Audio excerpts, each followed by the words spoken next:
화면 보이실까요? 네. 네, 2팀 실습과제 풀이 시작하도록 하겠습니다. 오른쪽은 저번 주에 저희가 텐서플로우에 관해서 발표했던 자료고요. 왼쪽은 저희 이번 실습과제 이제 정답을 가져왔는데요. 양쪽 같이 보면서 설명드리도록 하겠습니다. 맨 처음에 일단 저희 문제 봐보시면 텐서플로우 이용하고 그리고 매플로립 이용해서 3D 그래프까지 출력하는 게 저희 실습 과제였는데요. 일단은 저번 그 발표 때 설명드린 거는 이제 다중 선형외기가 아니라 그냥 단순 선형외기 문제로 이제 저희가 텐서플로우 실행해 봤는데, 이번 실습과제 문제 보시면 아시다시피 다중 선형외기를 이용해서 다중 선형외기 이제 실행시키는 거죠.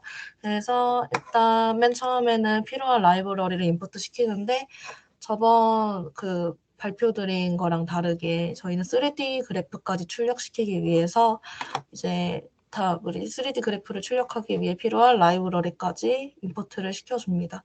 그리고 이 다음은 똑같이 이제 텐서플로우의 케러스 API에서 필요한 함수, 이제 시퀀셜 함수랑 댄스 함수를 똑같이 불러오고요.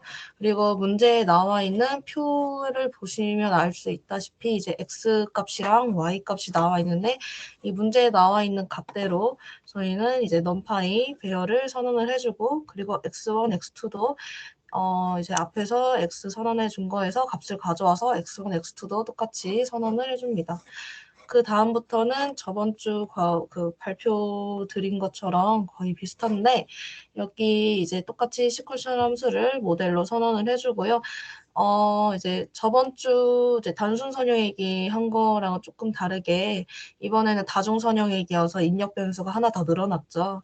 그래서 이제 댄스 함수에서 여기 똑같이 이제 그 y 출력하는 값은 하나이므로 첫 번째는 1이랑 값을 넣어주는 것은 똑같지만 입력 변수가 이제 학습 시간, 과외 시간 이렇게 두 가지이므로 저번 이제 발표랑은 다르게 저번 주에는 1이라는 값을 넣어서 단순 선형외기를 실행시켰지만 저희는 이번에 다중 선형외기이므로 2라는 값을 넣어주고, 이 다음에는 거의 똑같습니다. 활성화 함수도 이제 선형외기 똑같이 실행시키는 거니까 리니어 값을 넣어주고, 컴파일에서도 이제 그 경사하강법을 사용한다는 SGD 값을 넣어주고, 그리고 평균 제곱 오차 실행시킨다는 MSE라는 값도 똑같이 넣어줍니다. 그리고 문제에서 볼 수 있다시피 에코프는 2000으로 하기로 했죠.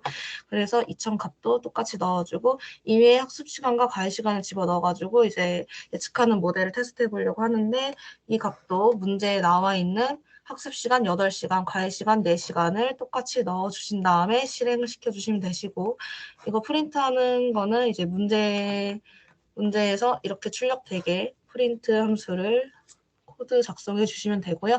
이 밑에는 이제 3D 그래프까지 출력을 하라고 문제에 나와 있어가지고 맨 첫 번째 줄은 이제 3D 그래프를 출력시키겠다고 이제 코드를 작성을 해주시고, 다음에는 이제 X좌표랑 Y좌표랑 Z좌표 문제에 나와 있는 것처럼 라벨을 작성을 해주신 다음에 3D 그래프를 출력시키겠다는 코드를 작성해 주시면 이제 밑에 나와 있는 것처럼 에코프 값만큼 이제 실행이 되고, 그 다음에 맨 마지막에 나와 있는 게 문제의 출력 예시랑 똑같이 출력이 되는 걸 확인할 수 있으시고, 마지막에 그래프도 문제에 나와 있는 것처럼 잘 출력될 수 있는 것을 확인할 수 있습니다.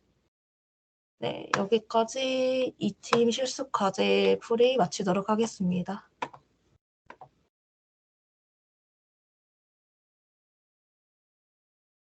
그럼 이제 3팀이 준비한 프리클래스 링크 톡방에 보낼게요. 그리고 10분 동안 풀어주시면 됩니다. 7시 17분까지, 18분까지 풀게요.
다 제출하셔서 이제 화면 공유해서 프리클래스 해설 진행하도록 하겠습니다.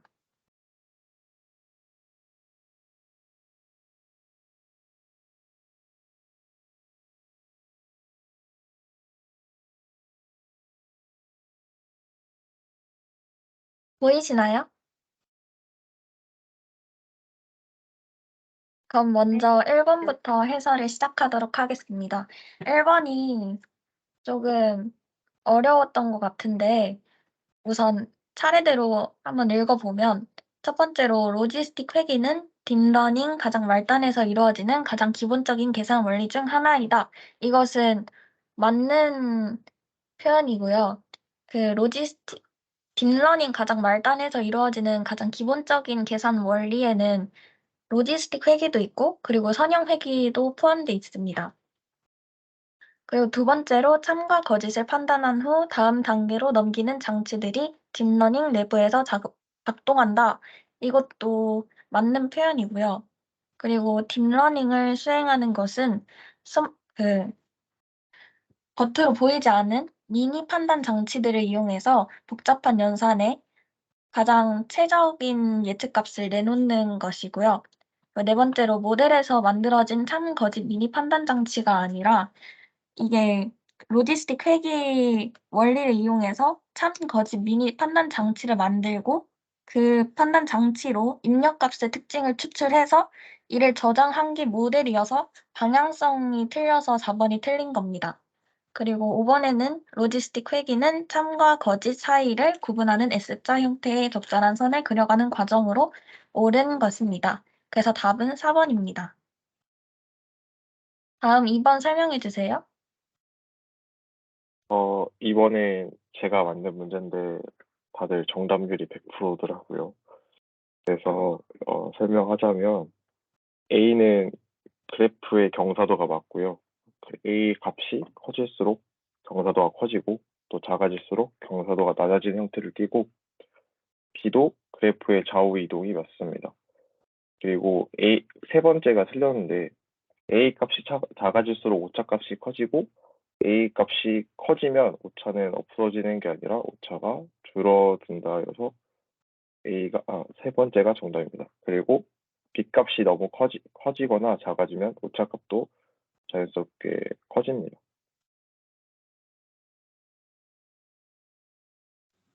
다음 발표해 주세요. 네, 3번은 그 교재 93페이지에 있는 그 로그 함수 그래프 보면은 좀 이해하기 쉬울 것 같아요. 먼저 1번은 실제값이 1인 경우 예측값이 1일 때 오차가 0이고 예측값이 0에 가까워질수록 오차가 커진다. 맞습니다. 그리고 2번도 실제값이 0인 경우 예측값이 0일 때 오차는 0이고 예측값이 1에 가까울수록 오차가 커진다도 맞습니다. 3번이 틀렸는데 3번이 실제값이 1인 경우의 식이 마이너스 로그 1-h가 아니라 마이너스 로그 h이고 반대로 실제값이 0인 경우의 식이 마이너스 로그 h가 아니라 마이너스 로그 1-h입니다. 그리고 4번 실제값에 따라서 두 식 중에 하나의 식을 선택해서 사용한다도 맞습니다. 네, 4번 설명하도록 하겠습니다. 4번은 그림을 보고 이제 아래 지문 중에 틀린 지문을 찾는 문제였는데요. 일단 그림 보면은 선형회귀랑 로지스틱 회귀에 대한 이야기가 있습니다. 선형회귀는 0과 1을 넘어서 그 이상의 그 값으로 존재할 수 있고 로지스틱 회귀는 이제 0과 1 두 가지의 결과만 나올 수 있는 그 모델입니다. 그래서 우리가 이제 봐야 될 거는 선형회귀는 이제 넘어간다. 그리고 로지스틱 회귀는 그 안에 갇혀 있다라는 점을 유심히 봐주면 됩니다. 먼저 1번 선지를 보면은 선형회귀는 MSE를 로지스틱 회귀는 MLE를 사용한다라고 되어 있는데 사실 모디 스터디 책에는 MLE 최대 우도 추정에 대한 내용이 그렇게 자세하게 나와 있지 않습니다. 하지만 이제 간단하게 언급 정도는 하는 게 좋을 것 같아서 ML이 이제 Maximum Likelihood Estimation의 약자거든요. 그래서 우리가 그 후에 2학년 때 확률과 통계 시간에 배울 내용인데 최대 우도 추정이 이런 딥러닝에서 매우 자주 쓰는 알고리즘입니다. 그래서 MAP, MLE, 뭐 MSE 그런 이제 기본적인 로스를 구하는 함수를 이제 저희가 많이 쓰는데 그래서 여러분이 혹시라도 궁금하시면은 MLE에 대한 내용은 여기서 너무 크기 때문에 그냥 맞는 내용이라고 생각하시고 혹시 ML이가 궁금하시면 찾아보시면 됩니다. 그리고 로지스틱 회기는 사건의 확률을 0 또는 1을 확인하는 데 사용한다. 맞죠? 그림을 보면은 0 또는 1을 확인하는 데 사용할 수 있습니다. 그리고 두 회기 모두 단일 다중 회기가 가능하다. 저희가 이 회기 모델을 가지고 선형 회기 모델을 가지고 단일 회기랑 이제 다중 회기를 직접 해봤고 그리고 로지스틱 회기로 단일 다중 둘 다 해봤습니다. 그래서 가능한 걸 이제 우리 알 수 있고 로지스틱 회기 분석은 주어진 데이터에 대한 확신이 없을 때 향후 추가적으로 훈련 데이터셋을 수집하면서 모델을 훈련시킬 수 있는 환경에서 사용하면 유용하다. 근데 이 내용은 이제 책에는 정확하게 자세히 기입되지 않았는데 제가 이제 프리클래스 퀴즈를 준비하면서 이게 그 로지스틱 회기에 약간 오버뷰, 개요 같은 느낌으로 적혀 있길래 그래도 어느 정도 헷갈렸어도 이 개념 알고 가면 좋겠다 싶어서 선지로 이제 설정을 했는데 이 개념도 맞는 개념입니다. 그리고 마지막이 이제 헷갈릴 수 있는데 마지막이 틀린 그 선지거든요. 보통 선형 회기는 로지스틱 회기보다 복잡한 연산 과정이 필요해 높은 컴퓨팅 성능을 요구한다. 이건 틀린 지문입니다. 우리가 CPU, GPU를 사용할 때 이제 연산량 그리고 병렬 연산량이 정말 많은 것들을 CPU, GPU 이제 그 처리 그 뭐지? 그런 좀 컴퓨팅 성능을 요구하는데 선형회기를 돌렸을 때 우리 컴퓨터는 진짜 매우 편안하게 연산을 할 수 있거든요. 뭐 기껏 해봤자 이제 그 독립변수 여러 개 찾아내면 되고 그런데 이제 로지스틱 회기는 조금 다릅니다. 로지스틱 회기할 때 우리가 데이터 콜럼이나 그리고 이제 그 선을 그리는 게 아니라 비선형적인 거를 그리는 과정이기 때문에 훨씬 더 복잡한 연산 과정이 필요하고 우리가 은이층도 훨씬 더 많이 들어가고 그래서 훨씬 더 복잡한 연산 과정이 필요하다고 합니다. 정답은 4번입니다. 5번입니다. 오케이. 끝.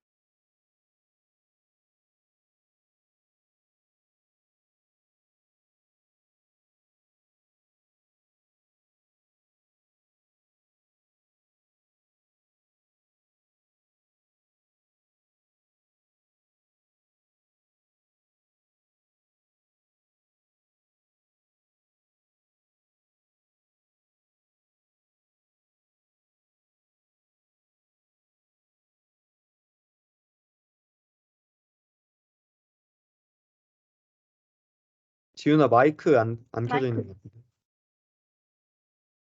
죄송합니다. 그럼 처음부터 다시 해볼게요.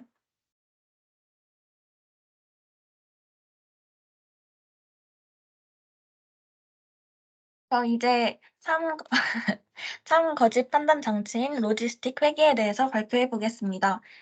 저희는 로지스틱 회계에 대해서 발표할 3조입니다.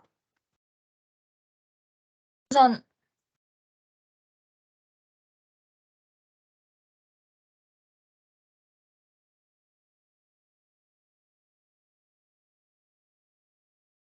지훈아 또 마이크 꺼졌어. 마이크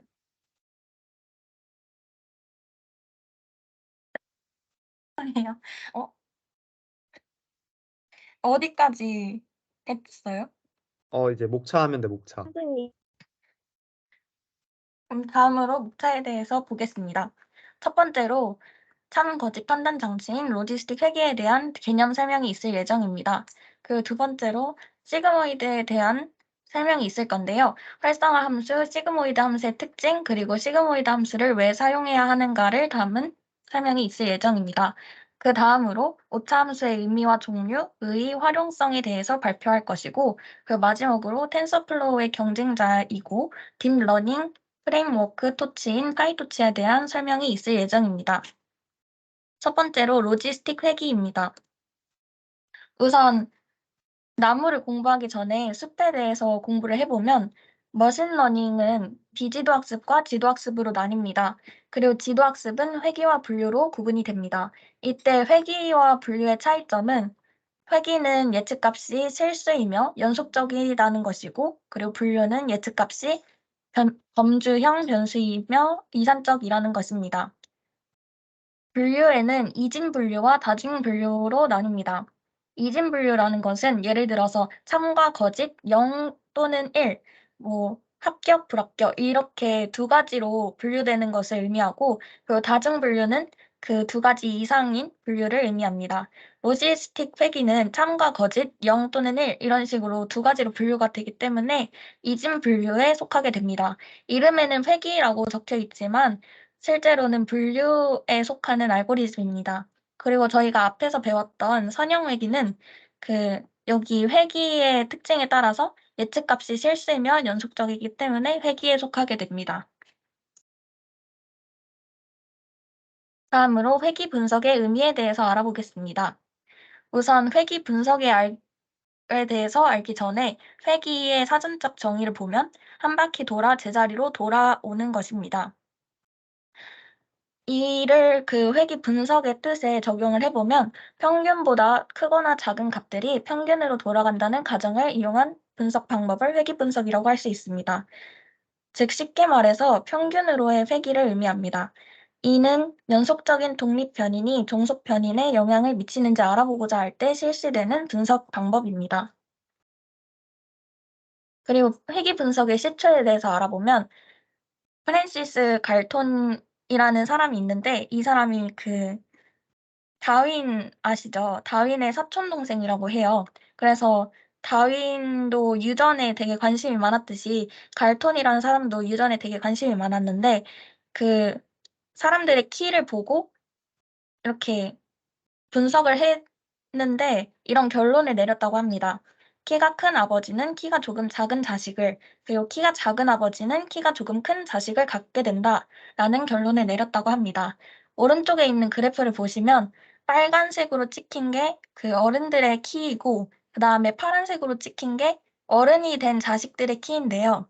이때 그냥 하나의 TMI로 알려드리면 자식들도 어린 자식이 있고 어른이 된 자식이 있는데 어린 자식은 계속 키가 커가니까 그거는 이제 실험값에 반영을 안 하고 그다음에 어른이 된 자식의 키를 바탕으로 이렇게 그래프를 그렸다고 해요. 그래서 보시면 이렇게 부모의 키가 작거나 커도 자식의 키는 약간 어른들의 평균 키에 가까워지는 이런 결론을 볼 수 있습니다. 그래서 앞에서 말한 평균으로의 회귀라고 해서 회귀 분석이라는 용어를 쓰게 됐습니다. 회귀 분석에는 다양한 회귀가 있는데 선형 회귀, 로지스틱 회귀, 리지 회귀, 라쏘 회귀, 다항 회귀 등이 있습니다. 그중에서 저희가 배웠던 회귀를 알아보면 선형 회귀와 로지스틱 회귀가 있습니다. 선형 회귀는 단순 선형 회귀이고 이는 독립 변수가 1개이며 그 다음에 다중 선형 회귀가 있습니다. 이는 독립 변수가 2개 이상입니다. 저희가 다중 선형 회귀할 때 경사화강법을 이용했고 그 다음에 선형 회귀의 점들의 특성을 담은 직선을 선형 회귀 직선이라고 저희가 배웠습니다. 그리고 로지스틱 회귀는 종속 변수가 이항 변수이고 이항 변수라는 거는 앞에서 이중 분류할 때 제가 언급했던 3 또는 거짓, 그리고 1 또는 0, 합격 또는 불합격 이런 거를 이항 변수라고 합니다. 여기에서도 똑같이 경사하강법을 이용하고 점들의 특성을 담은 S자 곡선을 그릴 수 있습니다.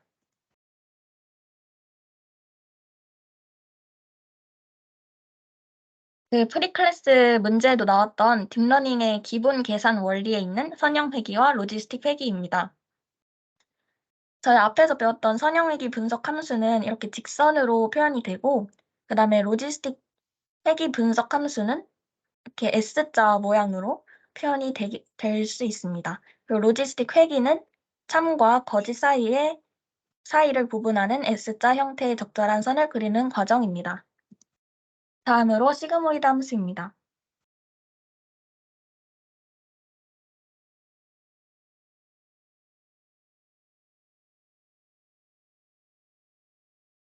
공유 풀어주세요.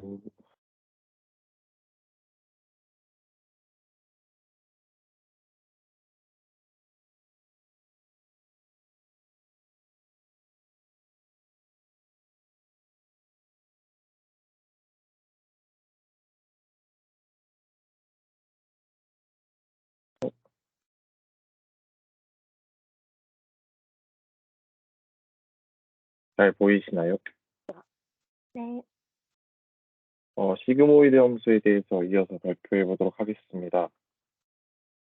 일단은 시그모이드 함수를 설명하기 전에 활성화 함수에 대한 설명이 필요한데요. 시그모이드 함수가 활성화 함수 중 일부이기 때문에 꼭 설명하고 넘어갈 것 같습니다. 일단 활성화 함수를 설명하기 위해서 인간의 신경망을 먼저 생각해야 합니다. 뉴런과 뉴런 사이에 정보 전달이 일어날 때 그 정보는 보통 그대로 전달되지 않고 어떤 정보는 누락되고 뭐 어떤 정보는 2배가 되고 뭐 어떤 정보는 뭐 절반이 되는 등 항상 정보의 재해석은 일어납니다.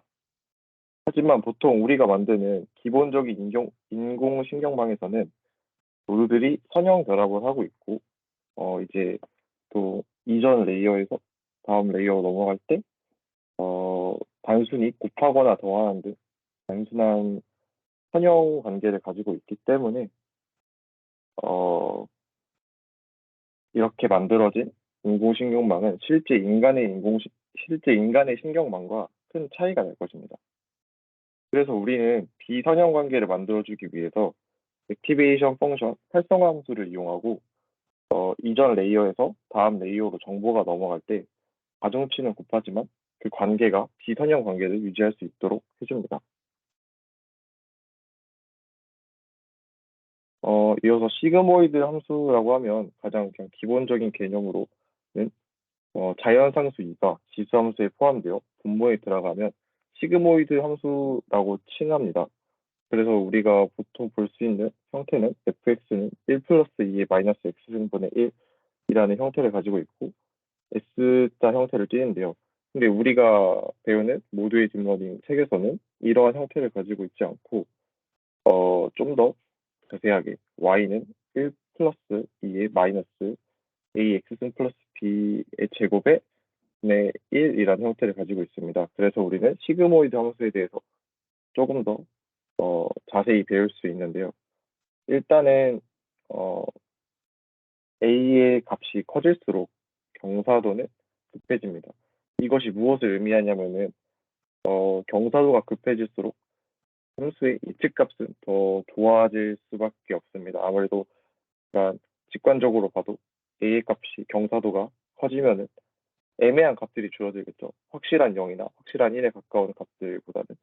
그리고 a의 값이 작아질 경우 경사도가 낮아지면서 좀 더 느슨한 형태를 띠게 되는데 이렇게 될 경우에는 예측값들이 좀 애매한 값들이 많이 나오겠죠. 물론 절반의 기준으로 0에 가까우면 0이고 1에 가까우면 1이겠지만 그래도 결과값이 좀 더 좋지 못할 것입니다.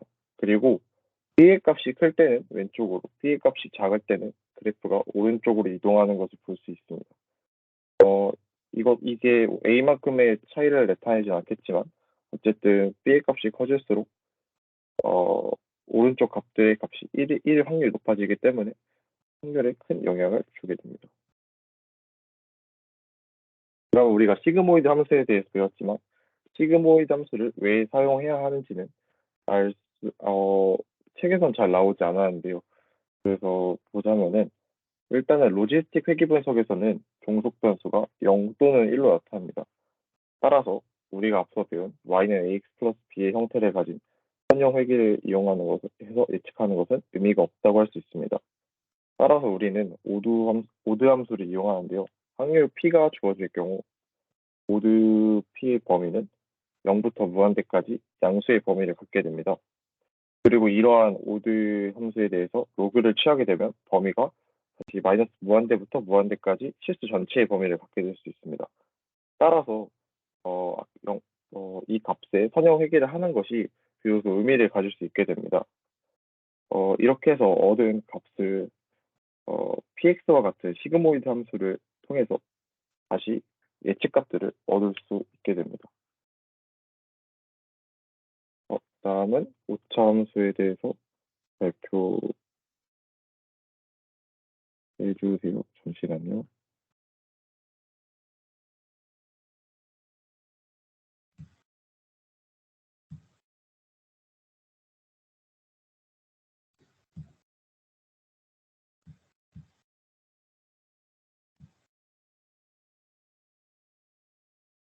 보이시나요? 아직 안 보여요. 공유 아직 안 된 것 같은데. 안 보이나요? 아직 안 보여요. 공유 안 된 것 같아.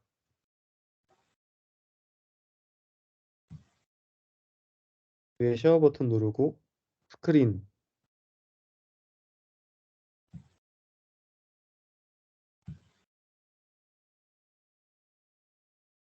음, 잠시만요. 네. 안 되면 내가 넘겨줄까? 됐다. 보여요? 잘 보입니다.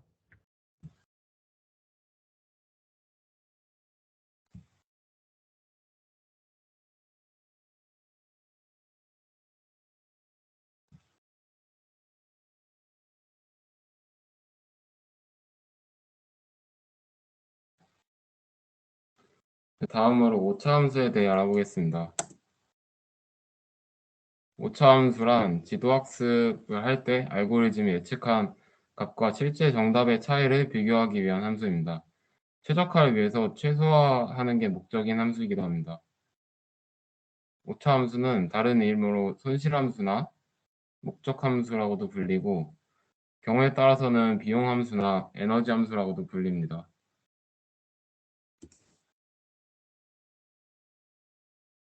잠시만요.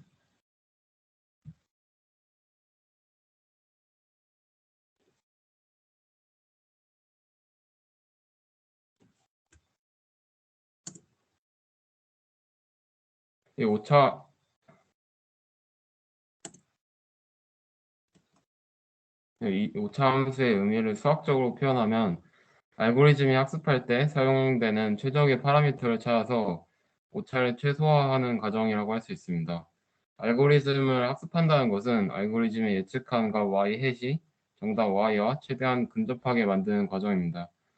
즉, 이 그래프와 같이 학습 데이터 x, y는 고정된 값이기 때문에 알고리즘을 학습할 때 사용되는 최적의 파라미터 디그리, 여기 화살표가 가리키는 이 점이 그 디그리인데 그걸 찾아서 로스를 최소화하는 과정이라고 표현할 수 있습니다.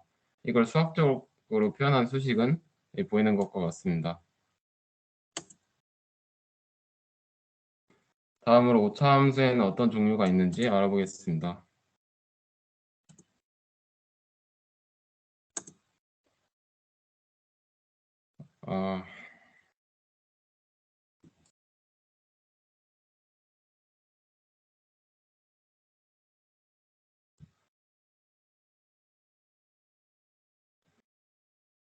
오차 함수는 크게 회귀와 분류로 나뉠 수 있고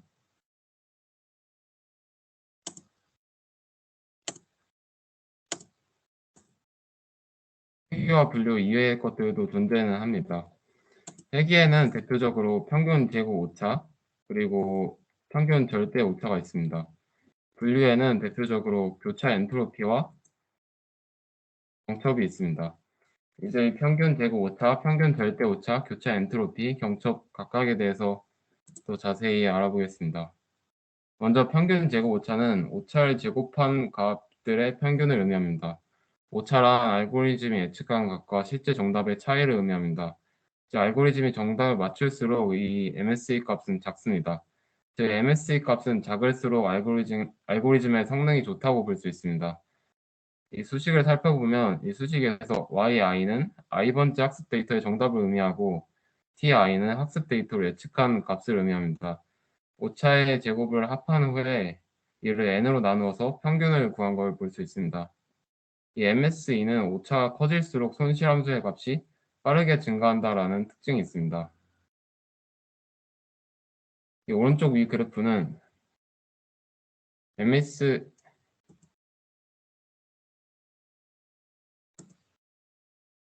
이 오른쪽 이 그래프는 MS를 좌표표면에 나타낸 것인데 이 손실함수 Y축에 있는 이 손실함수의 크기는 오차의 제곱에 비례해서 증가한다는 걸 볼 수 있습니다. 이 MSE는 회귀 문제에 자주 활용됩니다. 예를 들어서 이 오른쪽 아래 그림과 같이 이 사진을 통해서 강아지의 키와 몸무게를 예측하는 알고리즘이 있다고 가정해 보겠습니다.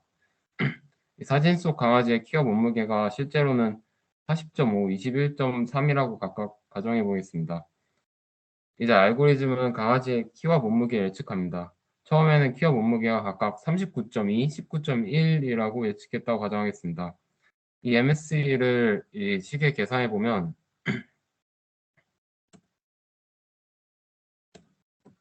4.25가 나옵니다. 다음 예측에서는 40.1, 20.9로 출력했다면 이때는 계산했을 때 1.16이 됩니다. 그럼 두 번째 예측이 더 MSE 값이 작기 때문에 두 번째 예측 값으로 업데이트하게 됩니다. 이처럼 MSE를 활용해서 값을 변경해가며 오차를 줄여갈 수 있습니다. 다음으로 평균 절대 오차에 대해 알아보겠습니다. 평균 절대 오차는 모든 절대 오차의 평균입니다. 여기서도 마찬가지로 알고리즘이 정답을 잘 맞출수록 MA 값은 작습니다. 따라서 MA 값이 작을수록 알고리즘의 성능이 좋다고 볼 수 있습니다. 이 MA의 수식도 살펴보면 여기서도 그 MSE와 마찬가지로 YI는 i번 짝수 데이터의 정답을 의미하고 TI, 여기서는 Y로 나왔는데 이 Y는 학습 데이터를 예측한 값을 의미합니다. 오차의 절대값을 합한 후에 이를 n으로 나누어서 평균을 구한 걸 볼 수 있습니다. 오른쪽 위 그래프는 MA를 좌표평면에 나타낸 것인데 이 MA는 손실함수가 오차와 비례해서 일정하게 증가한다는 걸 볼 수 있습니다. 이 MA도 회계 문제에 자주 활용되는데 마찬가지로 예를 들어보면 이 아래 사진을 통해서 마찬가지로 강아지의 키와 몸무게를 예측하는 알고리즘이 있다고 가정해 보겠습니다. 사진 속 강아지의 키와 몸무게는 실제로 마찬가지로 40.5, 20.1이라고 각각 가정하겠습니다. 이제 알고리즘은 강아지의 키와 몸무게를 예측하는데 처음에는 키와 몸무게를 각각 39.2, 19.1이라고 예측했다면 그걸 계산했을 때는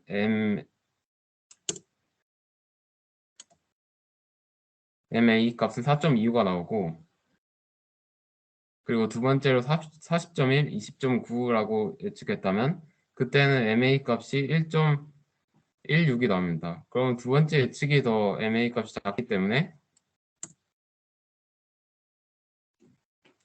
두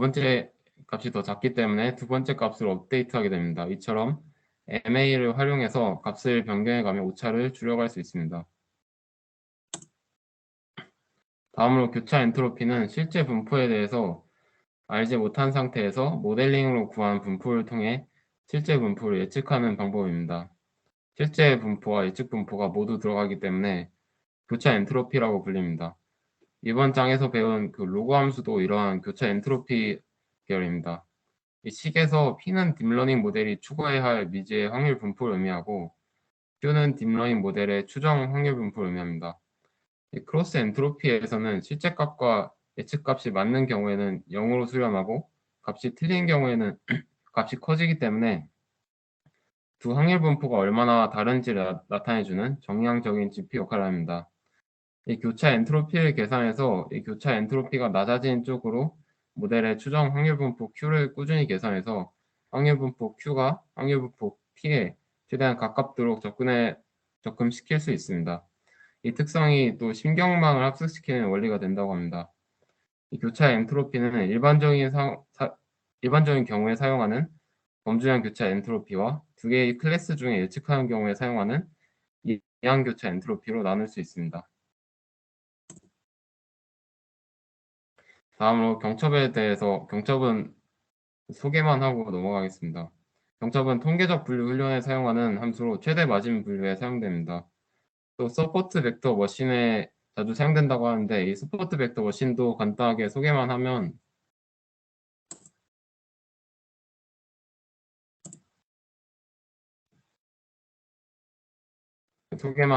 이 서포트 벡터 머신은 패턴 인식, 자료 분석을 위한 지도학습 모델로 라벨을 가장 잘 분류하는 초편만을 찾는 것을 목표로 하는 모델이라고 합니다. 이 오른쪽 그림을 보면 이 두 개의 색깔이 다른 점들을 평면으로 분류한 걸 볼 수 있습니다. 이러한 오차 함수가 이번 장에서 어떻게 활용되는지 보도록 하겠습니다.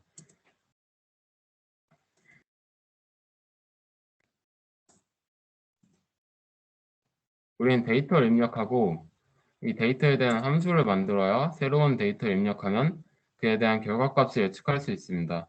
이러한 함수를 특정짓기 위해서 이 함수의 a와 b의 값을 구해야 합니다. 이 a와 b의 값은 오차 함수를 통해 예측한 값과 실제 값의 차이를 구한 후에 최적화 과정을 거쳐서 실제 값에 더 가까운 a와 b를 예측합니다. 이번 장에서는 1과 0으로 데이터가 이루어진 로지스틱 회계 유형이었고 함수는 시그모이드 함수를 사용했습니다. 오차 함수는 로그 함수를 사용하고 최적화 방법으로는 경사하관법을 이용했습니다. 여기서 오차 함수를 로그 함수를 사용했다고 했는데 왜 그 전에 배운 그 평균 제곱 오차를 사용하면 안 되는지 궁금해질 수 있습니다. 그 이유는 이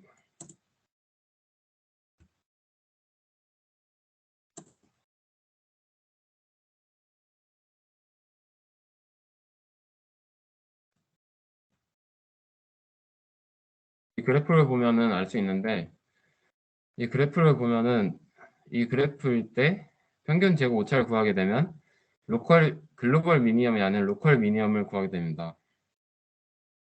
우리가 구해야 될 값은 전체에서 가장 작은 글로벌 미니멈이기 때문에 평균 제곱 오차를 사용하게 되면 우리가 하고자 하는 것과는 다른 결과가 나옵니다. 그래서 이에 맞는 교차 엔트로피 계열인 로그 함수를 사용하는 것입니다. 교재에서 배운 대로 로그 함수는 왼쪽 그래프와 같고 실제 값이 1인 경우에는 파란 선을, 실제 값이 0인 경우에는 빨간 선을 사용합니다. 실제 값에 따라서 두 그래프 중에 하나를 선택해서 사용해야 되기 때문에 로그 함수는 오른쪽 위에 이 식으로 나타내게 됩니다. 그래서 그래프의 파란 선은 이 식의 파란색 글씨에 해당하고 그래프의 빨간색 선은 이 식의 빨간색 글씨에 해당합니다. 이 식을 오차 함수로 이렇게 나타낼 수 있습니다.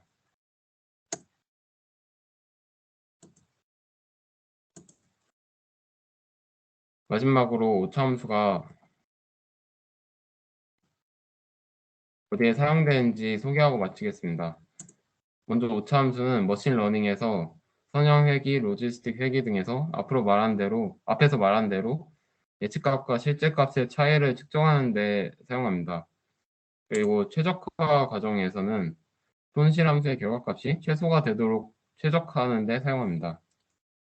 그리고 컴퓨터 비전 분야에서도 사용된다고 하는데 컴퓨터 비전 분야에서는 이미지 분류, 물체 인식, 시메틱 분할을 할 때 사용한다고 합니다. 그리고 자연어 처리 분야에서도 사용한다고 하는데 자연어 처리 분야에서는 언어 번역, 테스트 요약, 감정 분석 같은 거 할 때 사용을 한다고 합니다. 그리고 강화학습에서도 사용하는데 강화학습에서는 최적화를 위해 예측한 행동과 실제 행동의 차이를 측정하는 데 사용합니다. 그리고 생성 모델에서는 GANS, VAIS 등에서 예측한 샘플과 실제 샘플의 차이를 측정하는 데 사용한다고 합니다. 그 이외에도 물리학, 공학 등에서 예측한 값과 실제 값의 차이를 측정하는 데 사용합니다. 이상 오차 함수에 대한 발표 마치겠습니다.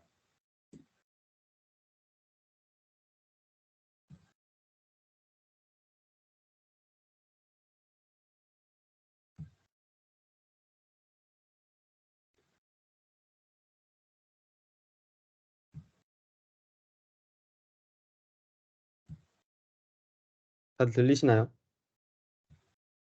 네. 네. 그러면 이제 지금까지는 로지스틱 회계에 대해서 살펴봤는데 사실 이번 장은 제 이제 사심이 가득 들어간 파이토치 딥러닝 프레임워크 텐서플로우의 경쟁자 파이토치에 대한 간단한 이제 오버뷰 개요가 있겠습니다. 이제 우리가 딥러닝을 사용하면서 다양한 프레임워크를 사용할 텐데 뭐 가장 유명한 게 텐서플로우, 파이토치, 뭐 카페2 그런 이제 다양한 프레임워크들이 있는데 그 중에 이제 절대 강자 두 개라고 불리는 파이토치에 대해서 간단하게 알아보도록 하겠습니다. 저번에 그 이 팀이 실습했을 때 텐서플로우를 갖고 우리가 텐서플로우의 케라스 프레임워크를 가지고 활용을 했잖아요. 그래서 이번엔 파이토치가 무엇인지 가볍게 알아보도록 하죠. 일단 여기는 로고가 보이시나요? 이 로고가 TF, 텐서플로우의 약자고 이 로고가 이제 파이토치의 로고입니다. 여러분들 이제 나중에 어 나중에 인공지능 관련 프로젝트를 하다 보면 이 로고가 진짜 짜증나 미치겠는데 어쨌든 이 파이토치랑 텐서플로우의 로고고 파이토치랑 텐서플로우는 태생 자체가 다른 회사에서 태어났습니다. 텐서플로우의 경우는 이제 메이드 바이 구글에서 딥러닝 프레임워크 용으로 개발을 하였고 파이토치는 페이스북에서 지금은 메타로 상호가 변경됐는데 페이스북에서 개발을 했죠. 그리고 그 같은 거를 추구하는 프레임워크지만 실상 내용을 보면은 생각보다 다른 면들이 많아요. 특히 이제 가장 큰 특징이라고 하는 거는 파이토치는 엄청 동적으로 움직이고 텐서플로우는 엄청 정적으로 움직입니다. 파이토치는 중간에 학습 과정에 내가 파라미터를 바꾸고 싶다 하면은 파라미터 중간에 추가해가지고 새로운 이제 학습을 유도할 수 있는 반면 텐서플로우는 매우 정적이어서 그냥 이제 기본적인 그 모델을 짜고 학습을 돌리면 그 학습을 바꿀 수 없습니다. 그래서 요즘 이제 뜨는 모델 같은 경우는 특히 이제 학습이 시간이 오래 걸리는 하루 이틀이 걸리는 경우는 갑자기 이제 머릿속에 번뜩이는 아이디어가 생각나서 파라미터를 조금만 이제 수정해 볼까 했는데 텐서플로우는 절대 어림도 없습니다. 그래서 이제 많은 연구자들이 특히 연구자들이 파이토치를 많이 사용합니다. 밑에 사용하는 게 이제 유스 인 저널 논문 특히 이제 대학원이나 석사, 박사 연구자들이 많이 사용을 하고 파이토치는 텐서플로우는 그에 반해서 이제 이미 완성된 완벽한 모델을 돌리는데 더 최적화되어 있기 때문에 산업에서 일반 산업 이제 네이버나 카카오나 구글이나 이런 이제 일반 산업에서 사용하는데 텐서플로우를 지금 주도적으로 사용하고 있습니다. 밑에 보이면은 파이토치가 more 파이소니스틱이라고 적어놨는데 이거 없는 단어고 제가 지원했습니다. 파이소니스틱이라면 제가 이제 나름대로 정의해봤을 때 더 파이썬답다라고 생각을 해요. 왜 파이토치가 텐서플로우보다 더 파이썬답다라고 하면은 이제 파이썬에서 가장 중요한 거는 객체에 대한 이해입니다. 우리가 그 지금까지 파이썬 코딩할 때는 클래스라는 걸 거의 써본 적이 없죠, 여러분들. 이제 뭐 데이터 분석 스터디에서 배웠다고 들었어요. 근데 그 클래스를 자유자재로 쓰는 게 파이썬에서는 가장 중요해요. 그래서 객체를 선언해서 객체를 이제 불러내고 이제 그 필요한 객체가 약간 팸플릿 같은 거죠. 팸플릿처럼 이제 만들어 놨던 걸 계속 이제 복붙하면서 그런 식으로 쓸 수 있는 게 객체인데 그런 객체를 훨씬 더 유동적으로 자유롭게 쓸 수 있는 게 파이토치다. 해서 파이썬에 더 가깝게 다가오는 건 파이토치인 것 같습니다. 트렌드를 보면은 이제 사실 텐서플로우가 짱이에요. 텐서플로우가 짱인 이유는 이제 그래프에서도 보면 2015년부터 쭉 봤을 때 텐서플로우의 이제 그 딥러닝 프레임워크 점유율은 1등입니다. 항상 1등이었어요. 근데 이제 파이토치가 최근에 근내에 들어와서 연구자들이 많이 사용하고 이제 파이썬에 최적화되어 있고 그리고 다양한 레퍼런스들과 그리고 학회 논문들이 나오다 보니까 파이토치가 훨씬 더 이제 좀 각광을 받고 있어요. 그 전까지는 파이토치는 뭐 쳐다도 보지 않았죠. 사실 2등이 아니라 뭐 3등, 4등, 5등 그 언저리에서 놀고 있다가 최근에 이제 메타 그 페이스북이 조금 더 공들여서 만들고 그리고 토치에서 파이토치로 만들고 그러면서 엄청나게 많은 수요를 창출하고 있습니다. 지금 현재로서는 거의 비등비등해요.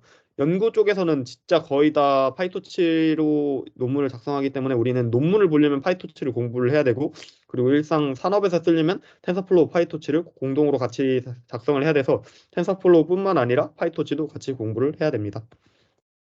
자, 그러면 그 두 개의 딥러닝 프레임워크를 들었는데 대체 뭐가 다르냐라고 물었을 때 혹시 이제 이 두 가지 그림을 보고 뭐가 텐서플로우고 뭐가 파이토치다라고 이제 채팅을 한번 쳐주실래요? 채팅이 하나 나오면은 두 개 나오면은 발표를 계속 할게요. 아니면 계속 아니면 계속 가만히 있고 뭐가 텐서플로우 같아요? 1번, 2번. 뭐가 파이토치? 파이토치 같은 게 뭐야?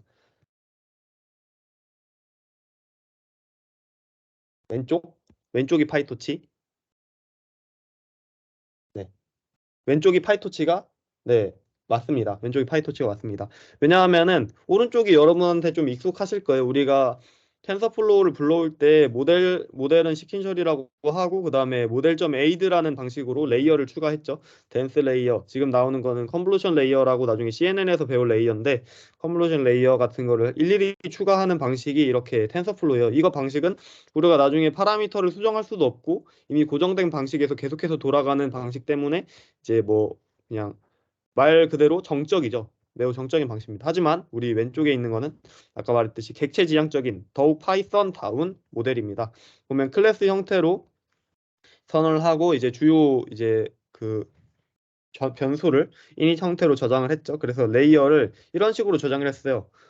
레이어, 셀프 레이어 1이라고 해놓고 시킨셜 모델 안에 가둔 다음에 이렇게 변수 형태로 레이어를 저장을 했습니다. 그래서 보면은 컨볼루션, 렐루, 맥스플링, 컨볼루션, 렐루, 맥스플링 이게 하나의 변수예요. 변수고 이 변수를 보고 이제 나중에 forward라고 이게 학습에 관한 이제 메소드인데 이 학습을 계속 가중해가고 이제 뭐 업데이트하는 방식으로 진행을 하는데 중간에 여기 있는 메소드에 있는 파라미터를 저희가 변경을 할 수 있습니다. 그래서 조금 더 훨씬 더 파이썬답고 객체지향적이고 동적인 그런 파이토치의 코드입니다. 이 코드에 대한 내용은 조금 더 나중에 살펴보기로 하고 자, 보면은 이제 파이토치의 개요인데 이거는 파이토치 시작할 때 많은 선생님들이 사용하는 네, 그림입니다. 보통 파이토치라고 전에 토치라는 그 프레임워크가 있었어요.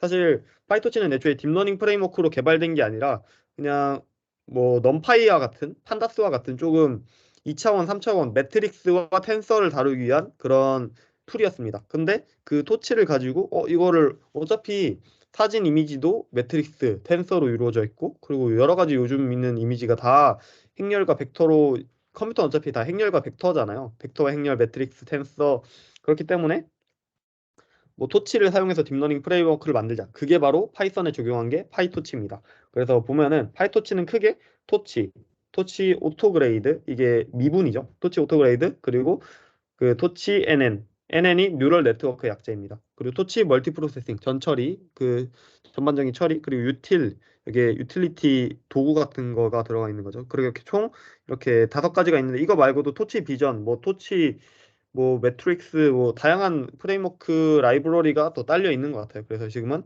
이렇게 5개 플러스 여러 개 해가지고 돌아가고 있는데 여기 보면은 가장 중요한 거는 쿠다라고 적혀 있는 부분 있죠. 우리가 이제 컴알모신 저와 그리고 여러분이라도 충분히 이해할 수 있는 쿠다가 뭐냐면은 이제 GPU를 이제 사용을 할 때 우리가 그 GPU가 보통 가장 유명한 게 엔비디아랑 AMD인데 우리는 딥러닝 하는 사람들은 다 엔비디아를 써요. 왜? 이제 엔비디아 자체에서 나오는 GTX, RTX 시리즈의 그 그래픽 카드들이 쿠다를 지원하고 있기 때문이에요. 쿠다란 이제 우리가 딥러닝을 쓸 때 그 GPU를 활용해서 연산을 시켜줄 수 있다. 그냥 GPU 넣는다고 GPU가 되는 게 아니거든요. 그 GPU를 쓰겠다라고 확실하게 못 박아놓고 그 다음에 쓸 수 있게 하는 게 GPU를 쓰는 거예요. 그게 이제 바로 쿠다 시스템이고 우리가 쿠다를 설치해가지고 GPU를 통해서 연산을 할 수 있게 해주는 게 이게 파이토치의 가장 핵심적인 기능입니다. 뭐 텐서플로우도 똑같이 되는데 그래도 이제 조금 쿠다에 대해서 다양한 약간 함수나 메소드가 있는 것들은 파이토치가 더 많은 것 같아요. 뭐 오토그레이드 나중에 이제 나올 텐데 백프로파게이트라고 있는데 그게 바로 적 부분이거든요. 아니지 백프로파게이트가 경사강법에서 나오는 개념인데 그것도 이제 나중에 가장 파이토치의 핵심적인 기능 중에 하나입니다. 네, 지금 규민 학생이 텐서에 대해서 궁금해하고 있는데 가장 텐서를 잘 나타내고 있는 사진이라고 해도 과언이 아닙니다. 일단 제로 텐서 거의 그냥 스칼라죠. 하나의 값입니다. 1, 0, 뭐 3, 4 이런 하나의 값을 스칼라라고 하고 우리는 스칼라가 여러 개 붙어 있는 걸 벡터라고 하죠. 그래서 보통은 벡터는 이제 1, 뭐 1콤마가 뭐였나? 네, 이렇게 가로로 길다란 걸 벡터라 하고 세로로 길다란 건 컬럼이라고 하는데 일단 벡터는 이렇게 생겼고 그리고 매트릭스는 벡터가 여러 개 있는 거. 그래서 이제 몇 바이 뭐 2 곱하기 3 바이 행렬 우리가 이제 뭐 이산수학이나 공업수학이나 그런 데서 배우는 것들이 이제 매트릭스죠. 근데 여기까지는 우리가 학교에서 배웠을 거예요. 근데 그 이상으로 가면은 그 개념이 바로 텐서입니다. 텐서란 이제 차원의 수가 2차원이 아닌 3차원 그리고 4차원 그 이상의 것들을 텐서라고 총 이제 집합해서 불러요. 그냥 어떤 수학적인 용어라고 하기에는 우리가 책에서 텐서라는 말을 못 들어봤잖아요. 그래서 이거는 딥러닝 하는 사람들만 거의 쓰는 것 같아요. 그래서 약간 텐서라고 하면 3차원 그 이상의 것들을 그 이상의 매트릭스를 보여주는 우리가 3차원은 이렇게 표현할 수 있고 4차원은 이제 이렇게 표현하는데 사실 이게 말이 안 돼요. 뭐 4차원은 시간의 축이다. 5차원은 뭐 인터스텔라에 나올 법한 거다. 근데 우리는 눈으로 이렇게 시각화할 수 없거든요. 그래서 가장 표현하기 쉬운 게 매트릭스예요. 매트릭스는 그냥 무한한 차원을 그릴 수 있거든 매트릭스로는. 그래서 우리 매트릭스를 그릴 때 3차원, 4차원, 5차원, 6차원까지 그 이상의 것들을 시각화하지 않고 그 행렬로 표현을 할 수가 있습니다. 뭐 이거에 대한 자세한 기능은 토치점 뭐 매트릭스, 토치점 벡터, 토치점 뭐 원스 그런 이제 다양한 메소드가 있어서 나중에 혹시라도 관심이 있다면 잠깐만요. 첫 파이토치. 파이토치 사이트에 들어가면 이제 여러분께 매우 친절하게 토치를 설치하고 튜토리얼이 뭐고 이제 다 나와 있습니다. 튜토리얼 이제 영어로 되어 있으면 이제 한국어로 바꾸면 되죠. 한국어로 번역해서 여러분이 토치를 공부하고 싶으면 여기 모든 것들이 있어요. 뭐 텐서가 궁금하다. 그럼 텐서 이렇게 매트릭스 변환하는 방법부터 뭐 이런 식의 튜토리얼이 다 있으니까 혹시라도 파이토치 공부하고 싶으신 분들은 파이토치 사이트 레퍼런스 가서 참고하면 정말 많은 도움이 됩니다. 그렇게 벡터 매트릭스 텐서의 단계를 거치고 이제 지금까지 뭐 토치에 대해서 전반적인 개요를 다 다뤘는데 사실 그거를 이제 지금 하진 않을 거고 나중에 저희 팀이 발표할 기회가 있다면 제가 한 번 더 준비해 올 거예요. 그래서 지금은 토치에 대한 전반적인 개념과 텐서플로우가 어떻게 다른지를 받고 다음은 이제 저희 실습 문제에 관한 내용인데 지금까지 팀들이 실습 문제를 주신 다음에 저희가 직접 푸는 거였죠. 근데 이번 실습 문제는 조금 제가 생각할 때 어렵다고 생각이 들어서 저희가 마지막으로 그 로지스틱 회기에 대한 한 번 더의 책에 있는 내용의 반복이 아니라 저희가 준비한 내용에 대한 리뷰를 한번 하고 그 다음에 이제 실습을 후에 진행하는 걸로 할게요. 이제 뭐 이해가 안 되시면은 제가 하는 걸 잘 따라하시면 됩니다. 일단 지금 여러분께 뭐 드린 게 없어요. 그래서 저랑 같이 따라 해보죠. 모두 실행. 자, 혹시 지금까지 하면서 궁금한 거 있었나요? 파이토치가 뭐냐? 들었는데 모르겠다. 뭐 오토그레이드 제대로 설명해 달라. 백프로파게이트 그거 진짜 뭐냐? 그런 거 있나요? 막 세팅을 열심히 쳐주셔야지. 나중에 운영진이 막 칸도 있다고 그랬는데, 그럼 내가 홀라당 하겠는데. 오케이. 그러면 이제 실습 문제에 대해서 얘기를 잠깐 해보도록 할게요. 저희가 실습 문제를 총 2개를 준비했어요. 하나는 이제 선생님 버전. 제가 이제 여러분들을 이게 발표하는 입장이니까 선생님 버전이 있고 여기에는 모든 주석이 다 들어가 있어요. 어떤 느낌의 코드이고 어떤 식으로 작동을 하는지 주석이 다 들어가 있고 이제 스튜던트 버전은 여러분들에게 드릴 내용입니다. 여기에는 그냥 주석이 없어요. 그냥 그 실행한 내용만 나오는데 이제 여기다가 여러분들이 해주셔야 되는 거는 제가 발표하는 내용을 듣고 그리고 이 발표하는 내용에서 모르는 거를 지금 조금 기억을 해주세요. 그리고 나중에 이 스튜던트 버전을 보면서 내가 모르는 내용이 있네 하면서 모르는 내용 구글링해서 여기다 주석으로 적고 여기 그 선생님 버전처럼 주석으로 적고 이제 똑같이 따라하면서 직접 이거 뺏기지 말고 똑같이 따라하면서 클론 코딩 하면서 나만의 주석을 적어서 이제 IPYMB 파일로 제출하거나 뭐 노션으로 마크다운으로 제출하거나 그렇게 이제 자기가 직접 실습한 내용을 그리고 주석을 단 내용을 특히 주석이 가장 중요해요. 그 주석을 단 내용을 정리해서 제출하는 것이 이번 3주차 실습 과제입니다. 그러면 선생님 버전을 같이 근데 지금 괜찮나? 안 쉬고 한 호흡에 달려도 되는 거 맞죠? 네? 맞아요. 한 호흡에 달려도 되는 거죠. 오케이. 그냥 빠르게 할게요. 음, 그 문제는 로지스틱 회기 실습 문제를 뽑았습니다. 로지스틱 회기는 여러분들이 지금까지 한 0과 1을 분류하는 그런 간단한 작업인데 이제 그걸 어떻게 할 거냐? 일단 필요한 라이브러리를 다운받아줍니다. 이거는 sklearn이 아니라 scikit-learn입니다. scikit-learn이라고 우리가 많이 쓰는 딥러닝 보조 프레임워크예요. 딥러닝 이제 프레임워크는 아니고 조금 옆에서 도와주는 프레임워크로 일단 여기 없으니까 다운을 해주고 그다음에 이제 매트플로트 라이브러리 인라인 이거는 매트플로트 라이브러리를 사용할 때 이제 그거를 한 줄에 뭐 plt.show라고 이제 안 해도 되고 그냥 한 줄에 바로 줄마다 바로바로 출력이 될 수 있도록 해주는 건데 사실 위에 매트플로트 라이브러리 선언을 해줬어야 되는데 까먹었네 어쨌든 그리고 이제 호환되는 데이터셋을 불러와 줍니다. 놀랍게도 scikit-learn의 데이터셋이라고 하면은 이 안에 진짜 매우 무수히 많은 데이터셋이 있습니다. 이거 말고도 자동 완성이 안 되네.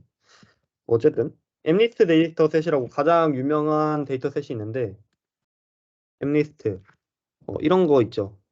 이런 게 딥러닝에서 가장 유명한 데이터셋이거든요. 이런 것도 있고 뭐 엠리스트 패션 데이터셋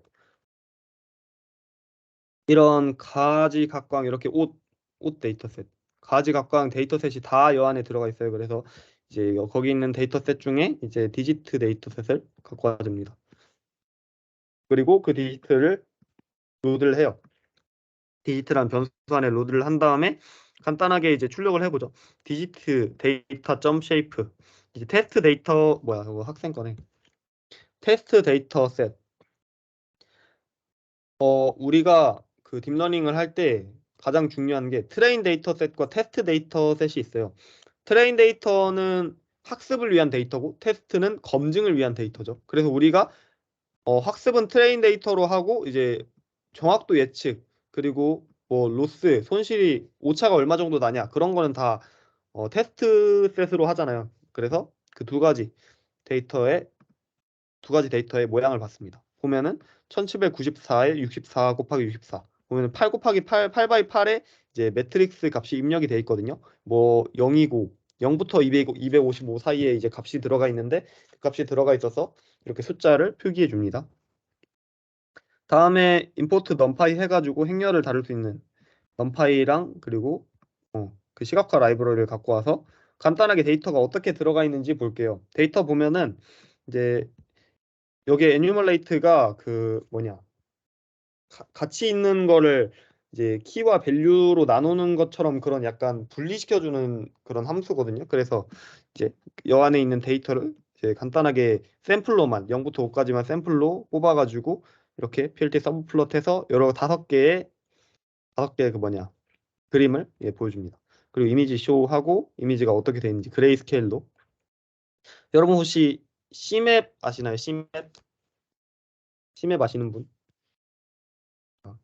진짜 매우 중요한 꿀팁입니다. C맵 매트플로트 라이브러리를 쓰면은 C맵이 있죠. C맵은 칼라맵입니다. 칼라맵. 자, 무수히 많은 칼라맵이 있는데 여러분들이 이제 1, 2 색깔을 뭐 255로 조합을 해도 되는데 사실 그거는 진짜 너무 힘들고 이렇게 나와 있는 색깔들이 다 있어요. 그래서 이 이쁜 색깔들을 그냥 갖다 쓰기만 하면 됩니다. 이름만 그냥 그대로 쓰면 돼요. 이름만 C맵, 칼라맵 해가지고 여기 요거 이쁜데 하고 들고 가서 쓰면 되거든요. 그래서 우리는 C맵 그레이 그냥 흑백 버전 그레이를 들고 왔습니다. 그리고 뭐 폰트 사이즈는 여기 위에 있는 거고 그렇게 출력을 해보니까 0, 1, 2, 3, 4라고 쭉 나오죠. 이렇게 데이터셋이 구성되어 있는 걸 보고 우리는 생각을 합니다. 다음에 이제 학습을 하기 위해서 먼저 데이터셋을 분류가 필요해요. 저번 시간에 이제 이 팀에서 발표할 때 배치 사이즈 뭐 에포크에 대해서 얘기했는데 그것도 이거와 연관이 있죠. 일단 이 여러분들이 진짜 맨날 쓸 함수거든요. 메소드거든요. 트레인 테스트 스플릿. 우리가 트레인 데이터셋이랑 테스트 데이터셋을 갖고 있는데 그 데이터셋은 사실 그냥 이제 일렬로 직렬로 될 수도 있고 아니면 뭐 정렬이 되어 있을 수도 있고 군집화가 되어 있을 수도 있고 몰라요. 그래서 학습에 편향이 생길 수 있어요. 그래서 우리는 그 스플릿 섞는다는 거거든요. 그 학습된 데이터를 사전에 그 넣기 전에 섞어가지고 뭐냐 트레인과 테스트를 섞어서 이렇게 트레인 데이터셋, 테스트 데이터셋으로 만드는 거죠. 뭐 여기 섞는 거는 이제 배치 사이즈도 조절할 수 있고 랜덤을 할 수도 있고 없고 이렇게 다 파라미터를 할 수 있습니다. 그다음에 우리는 지금까지 로지스틱 회계를 만들 때 일일이 직접 손으로 코딩을 했지만 와우 무려 쉐이킷런에는 로지스틱 회계가 그냥 있습니다. 매우 간단해요. 임포트 쉐이킷런 리니어 모델 선형 모델에서 로지스틱 회계를 들고 오면은 로지스틱 회계의 모델을 바로 쓸 수 있습니다. 뭐 시킨셜 그런 거 안 해도 되고 바로 나옵니다. 그러면 이제 바로 모델 학습 트레인을 넣어가지고 모델 핏이 학습이라는 의미거든요. 그래서 학습시키고 왜 계속 학생 걸로 보이지? 오케이. 그래서 모델 러닝 하고 자 이제 데이터를 봅시다.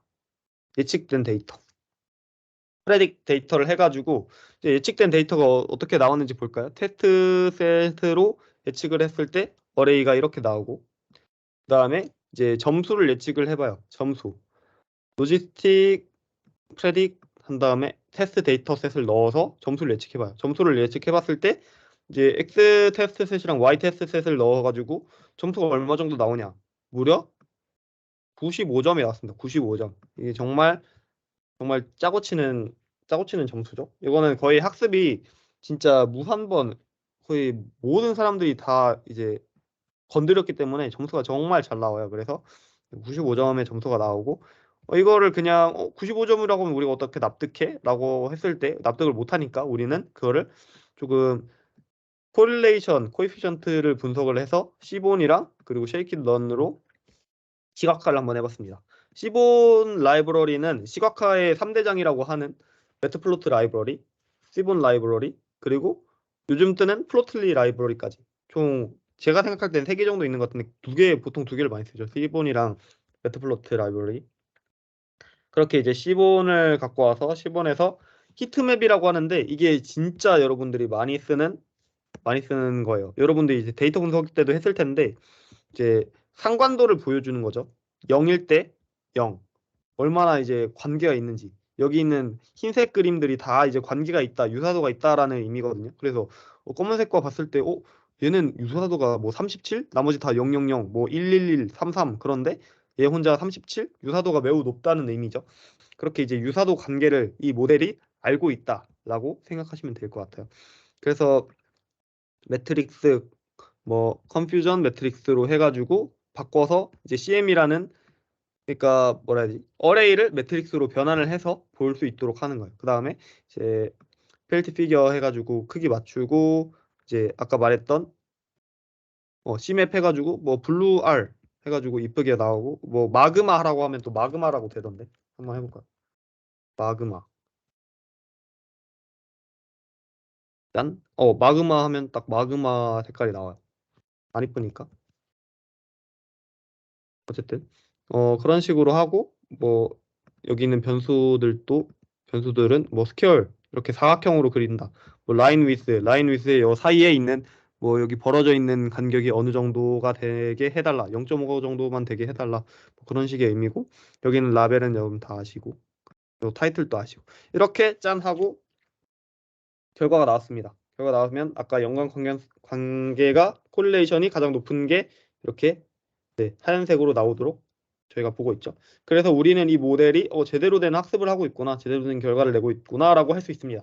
근데 여기서 이제 한 가지 지금까지 내용이랑 전혀 상관없는 팁이 하나 있는데 여러분들이 이제 함수나 아니면 뭐라 해야 지 함수나 데이터나 변수나 이제 다양한 파이썬에서 다양한 것들을 사용을 할 텐데 갑자기 이게 뭐야 처음 보는 건데 하면서 쓰는 것들이 생각보다 많거든요. 예를 들어 이런 거 진짜 처음 보는데 안에다가 뭘 넣어야 될지도 모르겠고 파라미터가 뭔지 이런 파라미터는 내가 어떻게 알지? 구글링 다 해봐야 되나 할 수 있어요. 근데 이제 매우 간단한 방법이 있습니다. 그것은 바로 자 히트맵이 뭔지 모르겠어. SNS 시본 SNS라고 하거든요 보통.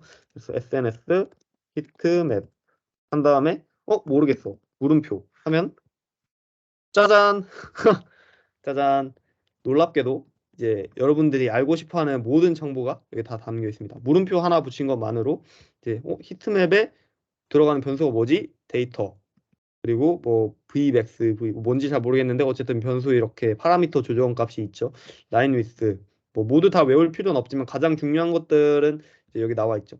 그런 것들을 이제 기억이 안 나. 변수명이 기억이 안 나고 파라미터가 기억이 안 나. 그럴 때 이렇게 어떤 변수든 어떤 함수든 물음표 하나 붙이는 것만으로 이제 정보를 얻을 수 있습니다. 다른 것도 한번 해볼까요? 다른 거 뭐 CM이 뭔지 모르겠어. CM 변수가 그 변수라고 해야 되나? 객체가 뭔지 모르겠어. 객체가 근데 정보가 안에 이렇게 담겨 있다. 지금 이렇게 담겨 있고 이 안에 데이터 타입은 엔드 넘파이 어레이 데이터 타입인데 뭐 이러한 그 파라미터가 있고 다 알 수 있습니다. 스트라이드가 뭔지 오더가 뭔지 이런 건 이제 다 알 수 있습니다. 이렇게 진짜 여러분 이거 정말 꿀팁인데 거의 이제 3학년도 잘 모르는 거예요. 저도 최근에 발견해가지고 공유하는 겁니다. 어쨌든 지금까지 발표를 거창하게 열심히 있는 척 없는 척 다 해봤는데 이제 여러분들이 오늘 발표를 듣고 내가 오늘 처음 보는 개념이 좀 많네. 예를 들어 뭐 시본 라이브러리 처음 본다. 아니면 쉐이킨러는 진짜 처음 보는 건데 뭐지? 하고 궁금증을 가지셨다면 그 궁금증을 이제 원동력 삼아서 이제 스튜던트 이거를 이제 드릴 거예요. 그래서 여기에다가 직접 파일 뭐 사본 저장해가지고 자기 거에 따라 해보시든 아니면 난 처음부터 시작할래 하고 그냥 보고 따라 하시든 그렇게 해서 주석을 채우신 다음에 GitHub에 올려주시면 네, 그것이 3주차 실습이 되겠습니다. 지금 좀 말이 길어졌는데 아직 조금 남았거든요. 그래서 지훈이가 마지막으로 발표를 더 하도록 하겠습니다.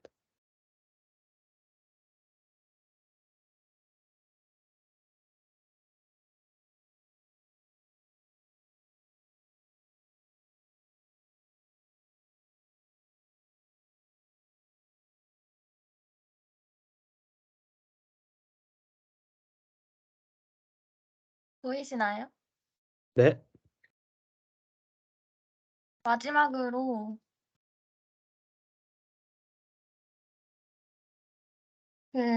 책 뒤에 나오는 퍼셉트론에 대해서 정말 간단하게만 소개를 하면 그 다음 장이 퍼셉트론이기 때문에 진짜 깊게는 안 다루고 진짜 개념 정도만 설명을 해볼게요. 일단 퍼셉트론은 저희 몸속에 있는 그 뉴런이랑 되게 구성된 구조가 되게 비슷해요. 그리고 로지스틱 회귀 모델을 한번 보면 입력값 2개를 받고 그다음에 여기가 가중치인데 저희가 배울 때는 AX 할 때 A를 의미합니다. 그리고 가중 합할 때는 그 AX 그 값들을 다 더하고 그리고 B까지 합해서 경사각법 쓰고 그다음에 오차를 계속 그 가중치 업데이트해서 그다음에 시그모이드 함수 쓰고 그래서 그 로지스틱 회귀로 참 거짓을 출력하는 그 과정을 이렇게 퍼셉트론으로 표현할 수가 있습니다. 퍼셉트론은 다수의 입력으로 하나의 결과를 내보내는 알고리즘이라고 합니다. 이것으로 2조의 발표를 마치겠습니다. 감사합니다.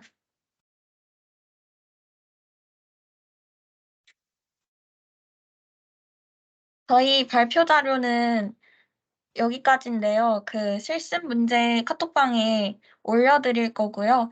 그리고 과제 헷갈리지 말고 꼭 제 시간에 올려주셨으면 좋겠습니다. 그러면 이번 수업은 여기까지 하도록 하겠습니다. 모두 수고 많으셨습니다.